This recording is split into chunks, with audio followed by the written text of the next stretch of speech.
Еще при жизни его назвали величайшим просветителем, реформатором, родоначальником крымско-татарской журналистики. Исмаил Гаспринский – имя, которое известно всему мировому сообществу. «Терджиман» – первая в истории крымско-татарская газета, которая издавалась на протяжении 35 лет. Это самый успешный издательский проект Гаспринского. О знаниях просветитель говорил как о главной силе человека. Если бы не было такого формирования, таких навыков, которые он приобрел, допустим, во Франции, как рекламный агент, там нужно было газету поддерживать материально, то есть надо было продумывать все варианты.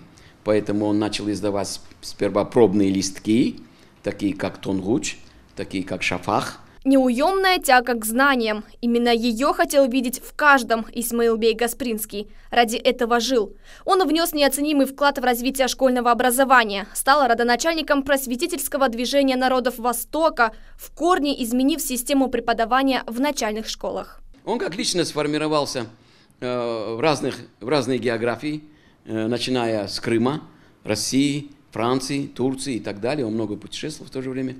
И, естественно, это все повлияло на него, на формирование его идей, на формирование его понимания, его развитие его интеллекта и так далее. И это очень сыграло большую роль, когда он начал издавать газету. Исмаил Гаспринский родился 20 марта 1851 года в семье офицера. Семья жила в деревне Улусала Ялтинского уезда. Среднее образование получил в Симферопольской мужской гимназии. Затем учился в Воронежском кадетском корпусе. Но он предпочел офицерскому мундиру высшие знания. Работа в школе, учеба в Сорбоне, путешествия по миру и в итоге кресло городского головы Бахчисарая. На своем посту он искал возможность реализовать свою главную идею – просвещение тюркского народа. Сегодня его именем называют улицы крымских городов и микрорайоны. Ему устанавливают памятники и бюсты. Крымско-татарская библиотека в Симферополе также названа в его честь. С того самого дня по сегодняшний день, и я надеюсь, что еще многие-многие годы, мы будем популяризировать это имя, потому что Исмаил бей Гаспринский – это необъятная личность. Сейчас об Исмаил бее пишут книги, его труды изучают и обсуждают на научных конференциях и семинарах. На занятиях студенты-филологи крымско-татарского языка изучают язык газеты «Терджиман». Вот, ну, например, Крым-татар Талинан Тарихи в истории крымско-татарского языка конца 19-го, начала 20 века, она как раз посвящена языку газеты «Терджиман». В 1910 году просветителя номинировали на Нобелевскую премию мира, но награду он так и не получил. На сегодняшний день 9 национальных СМИ Крыма входят в медиацентр имени Исмаила Гаспринского.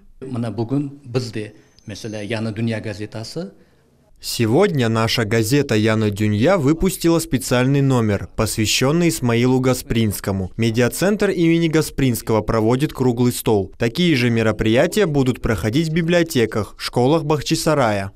В КИПУ имени Февзи Якубова прошла пленарная конференция и торжественный концерт. Я всех крымчан, всех наших соотечественников поздравляю с этим знаменательным событием, с этой памятной датой, и мы всегда будем помнить, что Исмаил бей Гаспринский в наших сердцах. Учреждена государственная награда – медаль имени Исмаила Гаспринского. Первым в Крыму этой награды был удостоен президент Крымского инженерно-педагогического университета Февзи Якубов за значительный вклад в культурное и духовное развитие народов республики. Телеканал «Милет» и радиостанция «Ватан Сидасы» вместе с другими крымско-татарскими СМИ продолжают дело великого крымчанина и патриота, который обладал удивительным талантом делать мечты реальностью. Сабина Дениева, Максим Голубев, телеканал «Милет».